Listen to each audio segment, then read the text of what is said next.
క్రూరత్వానికి మారుపేరైన సింహం ఒక చిన్న జింకపిల్లకు రక్షకుడిగా ఎలా మారిందో కళ్ళు తెరిపించే నిజం ఈ వీడియోలో చూడండి. ఒక అడవిలో ఒక ముసలి సింహం వేటాడలేక ఆకలితో అలమటిస్తోంది. అటుగా వెళ్తున్న ఒక చిన్న జింకపిల్ల ఆ సింహాన్ని చూసి భయపడకుండా జాలితో కొన్ని తీపి పండ్లను తెచ్చి దాని ముందు పెట్టింది. ఆశ్చర్యపోయిన సింహం, నేను నిన్ను చంపితినే శత్రువుని, అలాంటి నన్ను ఎందుకు కాపాడుతున్నావు అని అడిగింది. జింక నవ్వి, బాధలో ఉన్నప్పుడు శత్రువైనా సరే సాయం కావాల్సిన ప్రాణమే కదా తాతా అంది.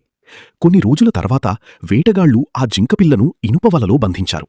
అది ఏడుస్తున్న గొంతు విన్న ఆ ముసలి సింహం తన శక్తినంతా కూడగట్టుకుని గంభీరంగా గర్జిస్తూ అక్కడికొచ్చింది. సింహం భయానక గర్జనకు భయపడి వేటగాళ్లు వల వదిలేసి పారిపోయారు. సింహం తన పళ్లతో ఆ వలను కోరికి జింకపిల్ల ప్రాణాలను కాపాడింది.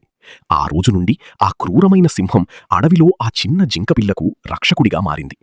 నీతి: మనం చేసే మేలు మనల్ని ఎప్పటికైనా కాపాడుతుంది. ఇలాంటి మరిన్ని కథల కోసం క్విక్ స్టోరీస్ తెలుగు ఛానల్ను సబ్స్క్రైబ్ చేసుకోండి.